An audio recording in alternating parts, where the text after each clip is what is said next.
Hello and welcome back to the Kindness Code. My name is Carmel Sawbury and I'm here with my residential care trauma-informed expert, Chelsea Bailey. Welcome, Chelsea. Thank you. Today, Chelsea, we're going to talk about a pretty big conversation around children and their identity. What do we mean by this? We mean the child's whole self, helping them to understand who they are and have a sense of identity. Um, it's really, really hard. It's fragmented along the way for looked after children, and so that's what we're talking about in terms of helping them understand their whole selves. Because a lot of the children, by the time they get to us, they have moved around a lot, haven't they? That's a very Yes. normal story. They had probably loads of foster placements often. Yeah. So talk us through what would be kind of an average kind of movement of a child, how that would impact your identity. I mean, a young person at the age of 14 could have had 14 different placements. It might be some, it might be less, it might be more. It's huge. And if that's happened since the age of 5, who are you? And we ask the children that, don't we? Tell me about yourself. What do they have to tell us outside of I'm a young person who's in care and I've lived in all of these different houses of all of these different people. How do you create a sense of belonging and a true sense of self when you haven't had consistency in your life to build foundations for who you are and a safe platform uh, in which you can kind of springboard from and explore the world when it changes so frequently? How do you lay down roots? How do you have connections? How do we have friends if every 6 to 12 months I live somewhere new? I guess you just don't moving. They haven't got friends. They haven't got family often. That same stability to say, this is who I am. This is where I identify with. This is what my life story is. Because the life story has just kept changing and they're constantly meeting new people. Must be really, really stressful. What are the kind of impacts of this uh, really transient life without identity, without roots that these children have? Well, research consistently tells us that a coherent sense of identity is one of the best and biggest protective factors against poor outcomes in adulthood, particularly for care experienced people. So that's really quite a powerful statement, really, isn't it? Because then we think about, I'm saying that lots of our young people are lacking in a sense of identity. So does that mean that then their outcomes are not going to be great as, into adults? So we've got to really think about it and make it part of the conversation all of the time for part of their growth and healing journey, so that they can go on to have a good sense of self, so that they can have value about who they are, where they came from, so that they can have resilience, so that they can build strong relationships. Like, these things matter. And we can often talk about self-esteem and identity as similar things. So building a good sense of self comes with having strong self-esteem, but actually we have to separate the two. I do often talk about, one of the best things we can give children is a sense of strong self-esteem, and they'll be okay. That I think that is one of the most powerful and valuable things we can give anybody. But to have self-esteem, we need to know who we are. It doesn't mean that we have to be completely strong in those areas of self-esteem, but to understand who I am, where I came from, what my story is, and be okay with that and understand it really, really, really matters. I guess because self-esteem is self-acceptance, but then you don't know who the self is. How can you accept yourself and have self-esteem? Because you're not, where's your story? What's your identity?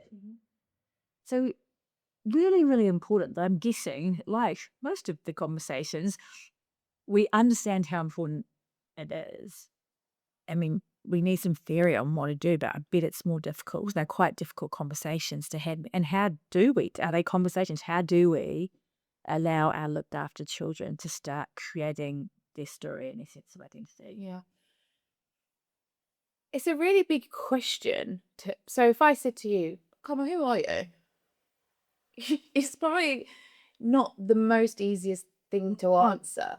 Just straight. Actually, if only said that, there was lots of things that went through my head. Well, who am I? And I think, I think at 52, I kind of do know who I am, but where would I start the story? But I had to have the story, and it hasn't been changing every 6 months when I've changed home. So we probably don't just say that to our kids. So how do we start this process of building your identity?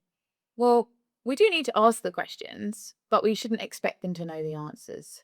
Um, to ask the child who they are is like I just said, a difficult question. And you're 52, you've got your whole life, and at 14 years old, we're still figuring out who we are anyway, and we're still building our sense of identity, and we're experiencing the world through our individual lens, and so that looks different for everybody. But it's hard for children to know and be able to answer that question when their life has been fragmented. It's been constant change, multiple placements. Which version of me do you want to know about? Because there's lots, and they can become who maybe they feel they're told to be. Well, in this placement I had to be this person, and it might be that the dynamic of the home is difficult. They didn't get on with the other children that lived there, for example. It might have been a foster family, whatever. So in that phase of my life, this is how I behaved. This is kind of who I became.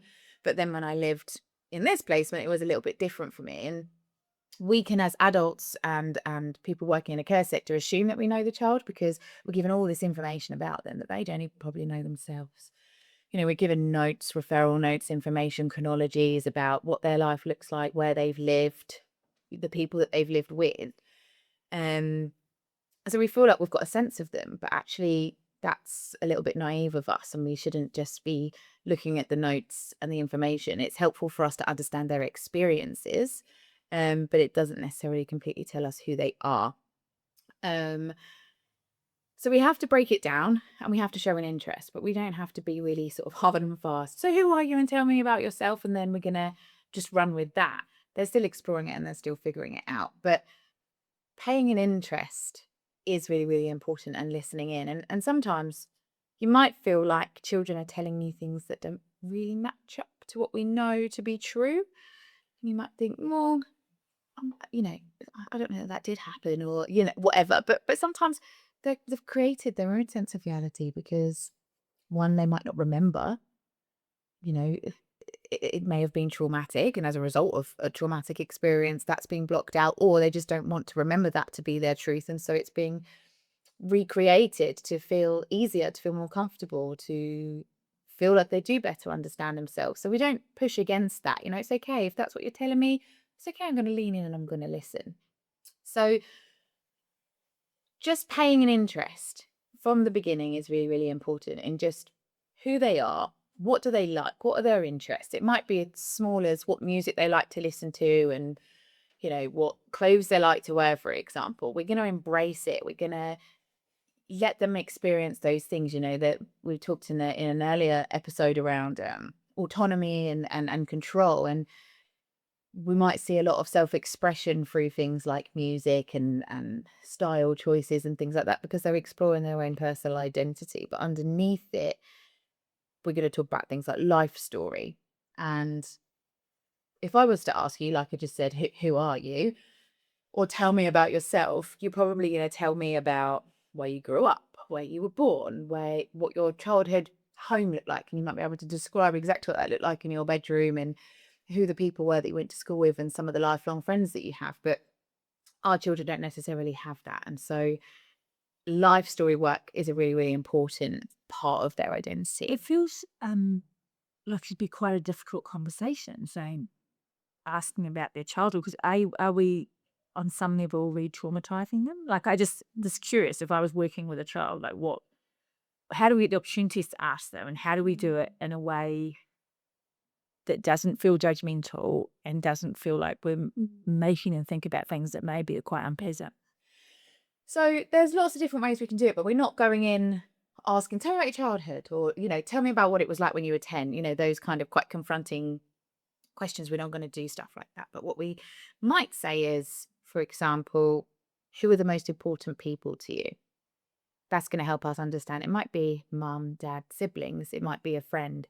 It's going to be really telling who those people are and what that means. What was your favorite place you've ever been? What's your happiest memory? Those types of things is going to help us to kind of peer into the window of what their experiences are like and what they perceive as positive relationships, positive experiences, and things like that, and why there might be some gaps, kind of a perceived identity that they may have about themselves because it's been told to them. Because would someone have that instead of say, I'm a disruptive kid in care? Yeah. Like, I'm naughty. I've been told. The school told me, my foster parents told me, my parents told me.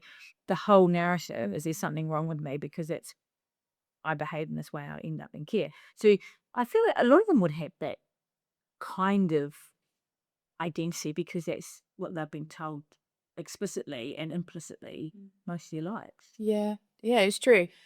I've had lots of people. I've heard lots of young people say things to me like, "Oh, you won't be able to. I won't be here very long. You won't be able to look after me." Because the narrative for them is, "I'm bad. I can't be looked after.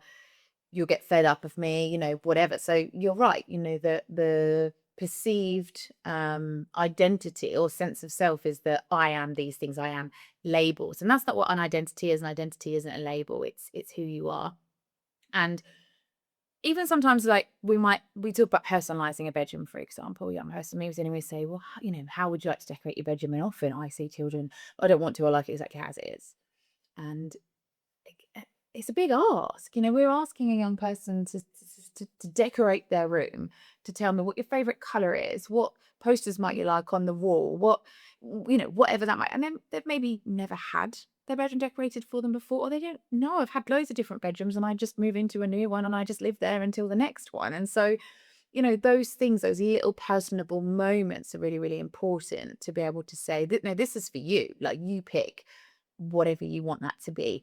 We're going to show an interest in their hobbies and their interests. What you love, I'm going to love it too. Even if I've never heard of it before, I'm going to get to know because that's important to you. So it's going to be important to me. We're not going to be dismissive and go, oh God, yeah, no, I don't like anime, so I don't care about that. No, if that's what you love, I'm going to connect with you over that and I'm going to learn about it because that's something that is really important to you. So taking an interest, making it feel important, letting it matter, that counts. I think another sort of thread to this is life story work. So life story work can be amazing. I've also seen terrible life story work.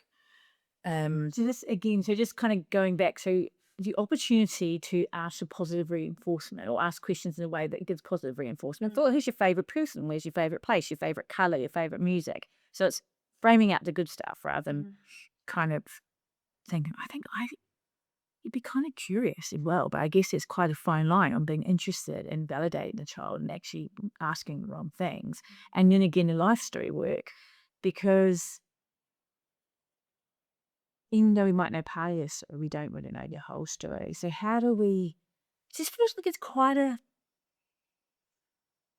You have to approach it cautiously, but it's still very important, isn't it? So how do we start talking about their life story? So life story work needs to be done by preferably a qualified life story practitioner, which I am. And, I love doing that work with young people. But it's an ongoing piece of work. And at its worst, life story work is a laminated booklet that's given to a young person that's got some pictures stuck in it and some photos from the past that says, this is where you were born, this is how you grew up, these are the people. Life story work goes on forever. It's not something that should be a beginning, middle, and end per se. We should be doing that work with them the whole time they're with us and passing that on and building their life story because life's happening to them all the time. So timing's really important with life story work and it needs to be the right time. But being able to bridge gaps can be really, really helpful. A child might not know what hospital they were born in, how much they weighed. I know my birth weight, the time I was born, the hospital, the town it was, all of those things that are just really tiny things, but they matter, they count, so there might be a child might say, oh, when I was 10, I lived with my grandma, but actually that might not have been the case. They might have actually lived somewhere else, but their memory of it is this is what it looked like. So We go carefully and we do it in the right way, but we are bridging gaps for children when we're doing life story work and helping them to understand their experiences, the people that have cared for them, where they have lived, where they grew up, the different places they visited, holidays they might have been on. We might talk about moments of celebration, certificates that have been achieved, those things that were really important. It might have just been I don't know, a recommendation at school for something, but it's noteworthy and it's important and it's theirs. And having moved around a lot, lots of their things maybe don't belong to them anymore, and that can be really hard. So if you've grown up in the same house with the same parents all your life, your parents have probably got a loft full of stuff that they couldn't part with, or you've got childhood things that you don't really want anymore, but you don't really know how to part with them. But if you've lived in lots of different places, you might not have those cuddly toys from when you were little, the certificates, the photos, those little mementos that count and remind us of, oh, that was from that trip that I went on, or that was my schoolwork from when I sat my exams, those types of things. But those things might kind of get lost along the way. And that's really hard because they don't have these treasures to tell us their story. So some advice around that stuff is, the second you've got a young person with you, get them the stuff, create them a memory box straight away. So when children come to us, where are all that stuff? Well, we don't know, if they So might have often it, they might have it. Sometimes we have children arrive and they have tons and tons and tons and tons of stuff, but other times we have children arrive with a backpack, so we don't know. And it kind of can get lost along the way, and it might be with local authorities. And I did actually speak to a few care leavers, and there's a movement now which blows suitcases, because sometimes children go foster to foster with a black or rubbish Yeah. stuff. What is that doing? Into identity, just a few bits of clothes, and your life is in a rubbish in bag. a bin bag. I know. And even what a bin bag represents. What do you put in a bin bag? Rubbish, not our belongings.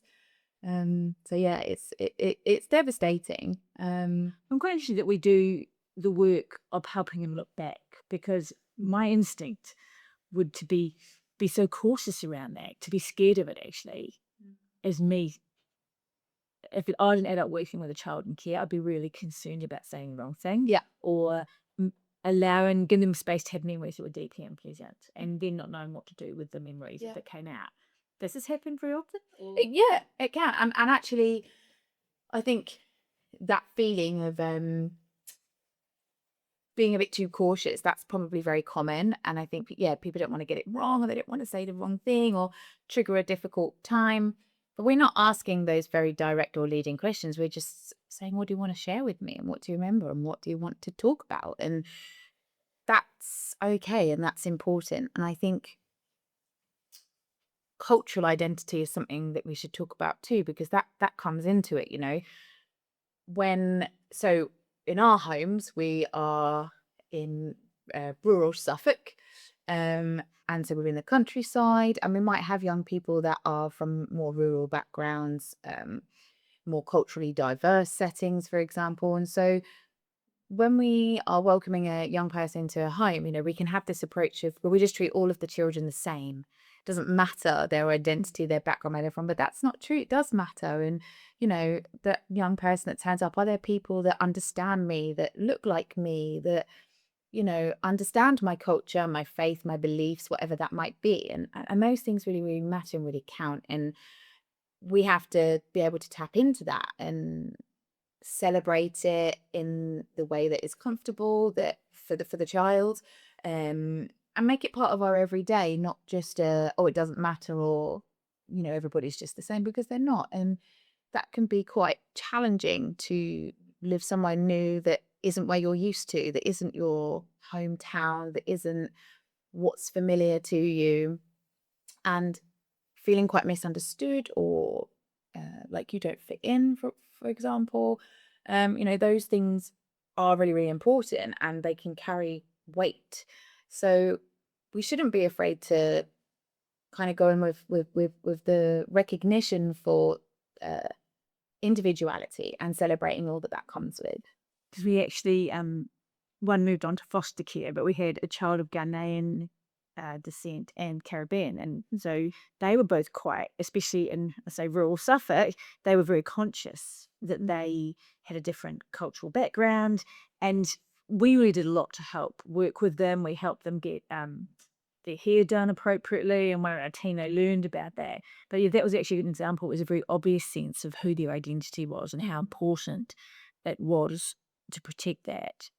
But what about if their cultural background's less obvious, or what they've come up with is less obvious? How do we help support that? It's in all of the same ways, it's just getting to know them, and it's seeing them for their whole self and asking them questions and getting to know them, not just kind of having an approach of it's a young person, they're male, female, they're 14 years old, and this is the music that they like to listen to, it's understanding who they are and just getting to know it and celebrate it and help them feel proud of the things that matter to them. It doesn't matter to us what it is. If it's important to them, then we make it important to us. And we create space that feels safe so that they can explore who they are, try new things. And like I was saying about the memory boxes, having those tokens, those things to be able to take with them when they do move on to somewhere new is important. This has been a really good learning for me, Chels, and I'm imagining that most people say they come into care, very good, kind people. I just know I would be scared of these conversations. So just taking the learning, you focus on positive stuff and you don't dive too deep. You ask them what their favorite things are. Would be very well if they do give us information about any kind of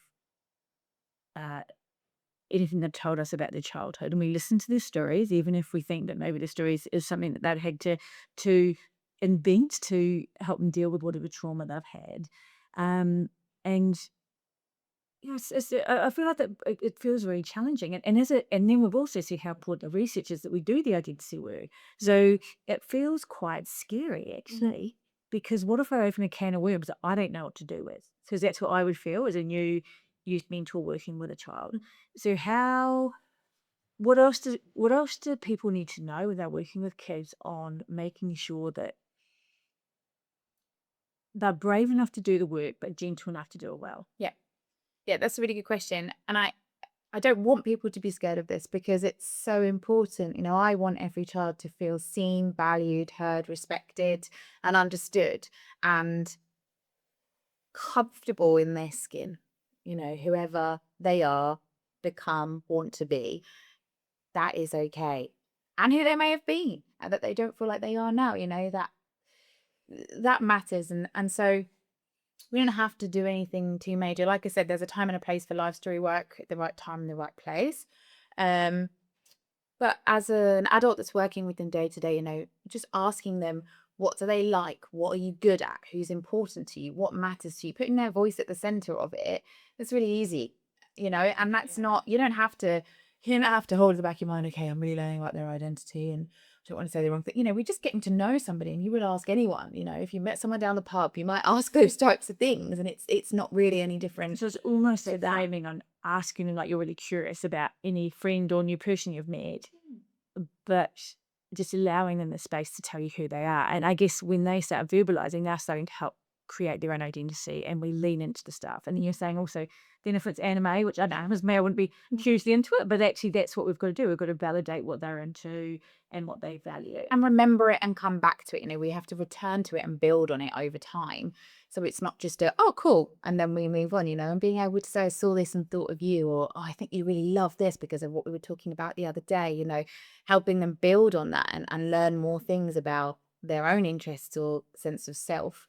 Family is a big one too. And there's a lot of disconnect in families because obviously they've been moved around a lot. They're not with their family. They likely don't live with their siblings, their parents, etc. And so where appropriate, we want to keep them connected if that's what the young person wants to. So we want to be able to maintain connections to siblings, extended family. We want to talk about those people with warmth.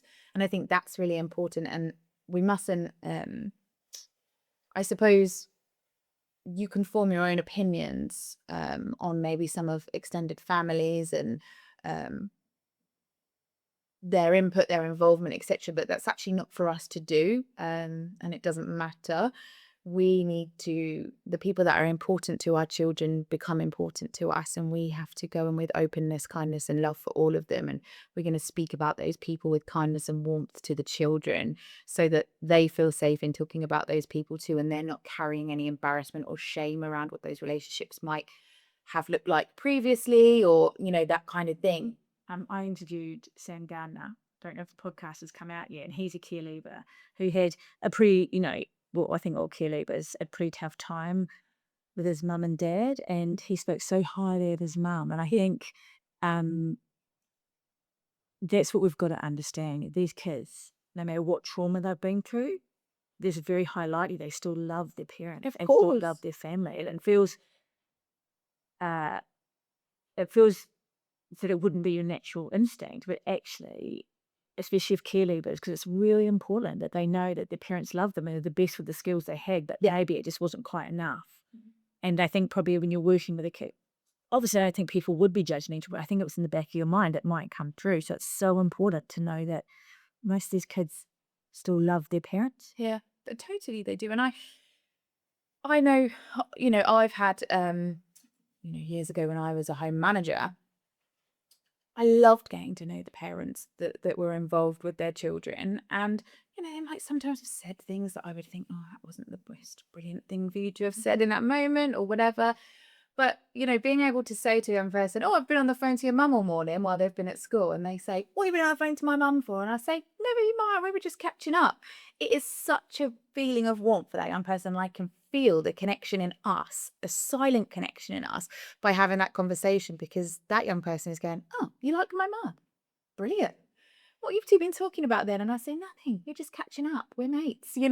That kind of, we're not all professional. We're not all meetings and notes. We are just personal. We are getting to know them. We are humanizing everybody. And I want every adult that's involved with a young person to feel comfortable around me too. I don't want them to feel judged. I don't want them to feel any level of shame, or that they've got something to prove. They absolutely don't. And it takes a village, and we're all in it together, and we will achieve the best outcomes for children if we can all do it together. And so, yeah, just those connections to family, whoever the family members might be, are really, really important, and helping children to stay connected to them is really important. Another thing I just want to touch on quickly as well is names. I think that's a big one. Using a child's whole name is important. If they tell you, I like to be called this and this is my nickname or whatever, respecting that and calling them that. A big bugbear of mine is initials. And as professionals, we have to use initials all the time, because we are anonymizing things and in emails or, notes or whatever. So we see initials all of the time. And you can sometimes see initials written, you might go into a home and they might be written on a wall, in the office for something, or a young person might need something labeled and kept for safekeeping, and you put their initials on it. And in our homes, we absolutely have a rule against that.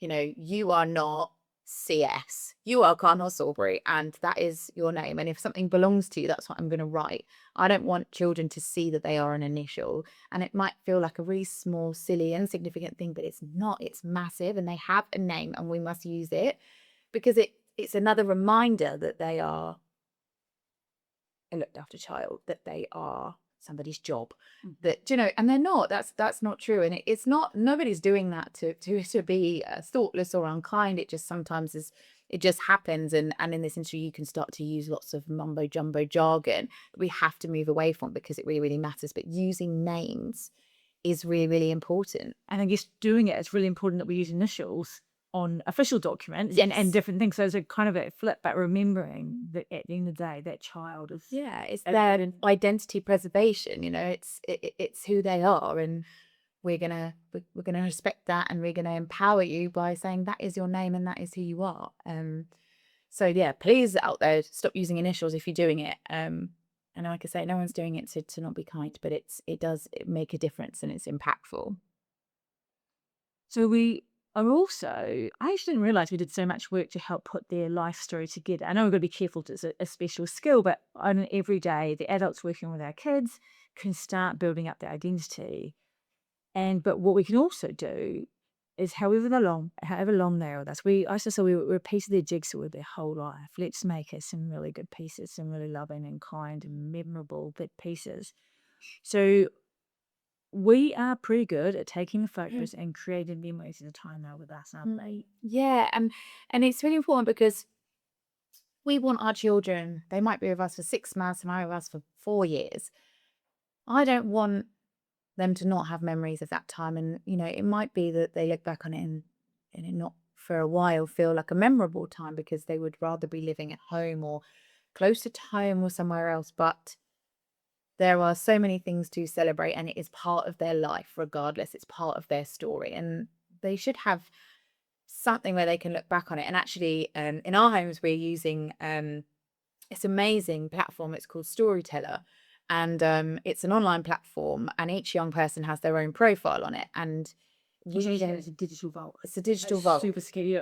Yeah, it's a digital vault. It's very, very high tech of us, but it's a digital vault. And so when we're taking photos, we can immediately upload it to the young person's digital vault. Videos, we can put voice notes on there. We can write on there just little messages of what we did today. And so when they move on, they've got this digital vault that they can take with them, that they can always access, that's never going to go anywhere, that's got all of their photos in it. There might be some, funny messages from the adults, some little little inside jokes or something that happened today that they'll look back on and go, oh my God, I remember when that happened. That was so funny, or, whatever it might be. But it's really gorgeous because we can just keep adding to it, and they can take it with them, and it can be added to. And it's just being able to take that into childhood.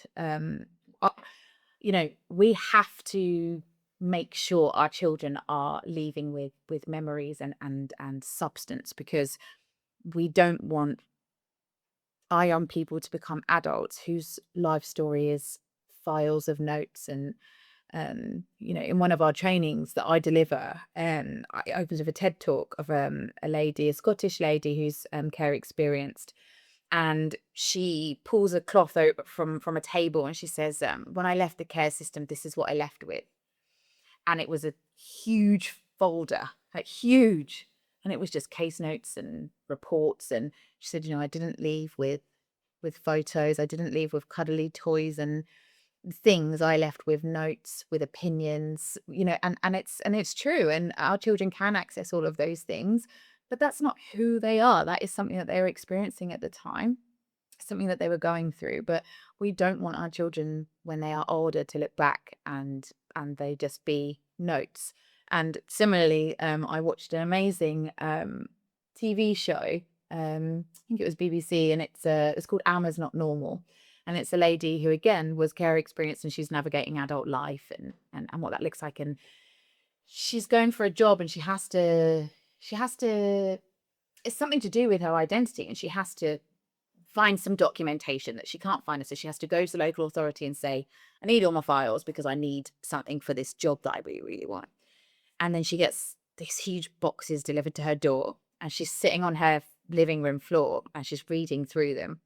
And they're sort of like being read aloud in the TV show, and they're labels, and disruptive and argumentative and demanding and aggressive, or whatever. And it's a very funny show, but it's really powerful also. And in this scene, she just loses it, and she rips it all up, and she trashes her lounge, and she throws it all around, because you can see that, is this who I am? And this is what I have to take with me. I'm just trying to get through my life and apply for a job. And then there was this huge reminder that through her childhood, what she was left with was piles of notes and opinions. And notes that weren't written in the way we write them now. Yes, absolutely. That's probably a whole other conversation. It's a typical day. You were being really disruptive. Yeah, it's a whole other conversation. But it's they're just strong reminders of the importance of having memories and things that mattered to you, that brought joy, that you experienced and found a love for, or those just moments in time of happiness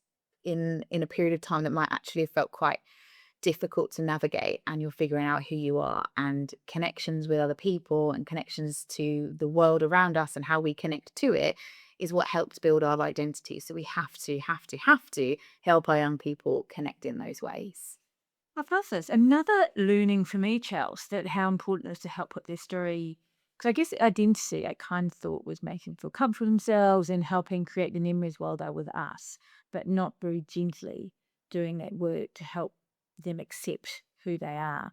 I want to do a huge shout out to Storyteller, which is the app that we're using, which is all being properly, all the safeguarding things around it, and our children when they leave us, have got that for the rest of their lives, and isn't it beautiful? And hopefully, lots of homes have it that we can keep those memories for the children because they're not physical. They can obviously print them out, but they've got that. Yeah, they don't have to be carting it around with them. Hopefully, not in their black bin bag. So yeah, really love this. Chelsea, what is our top tip to take away from this show? Got a couple of things I think to take away. I want to say ask the questions, don't be afraid. So next time you're with a young person that, you might feel like you've not asked these questions, ask them, what's something about you that you would want me to know that I wouldn't find written down anywhere else? Ask them that question. It is such a good question. Yeah. And use it and remember it and go back to it. We should do like conversation cards for our youth mentors so they can think of what. Yeah. That's just not great, can they? Because there must be loads of great questions like that to help just be really gently thought provoking. Yeah. What happens is the child then asks the adult. I know they're not allowed to tell anything, but it's all just Tell them something. Yeah, you don't have to tell them something really deeply personal, but you can we have to connect with the children and humanize ourselves. So let them know something about you that maybe they didn't know. It might just be a cool skill that you can do. It might be that you can speak another language and they just didn't know that. It doesn't matter. You can tell them something and exchange those fun facts. But it doesn't matter to be personal about your other people in your life, but you've got something you could tell them. Yeah. The other thing I would say is start a memory box, use Storyteller, whichever platform you want to use. And it might be that you just literally have a memory box, which is gorgeous too, but fill it with stuff, little messages, drawings, photos, but just something that young people can take with them to remember and something that says you were here and you mattered to take with them. And I think just in terms of organizations and settings, just have a think about and review how you are approaching identity work. How are you approaching life story work? You might not do it, and that's okay. There might be other people that do it. It might not be part of their plans, but there are gentle ways to do it or more organic ways without formally delivering life story work. But I think it's just about having the conversation and holding in mind identity and how we're building on that and helping children understand who they are. I love this, Chelsea. And again, it kind of goes back to just everyday parenting as well, like helping our own children who aren't kids in care create their identity, how important it is they know who they are, where they've come from. Another wonderful session. Thank you, Chelsea. Thank you. Until next time. Bye.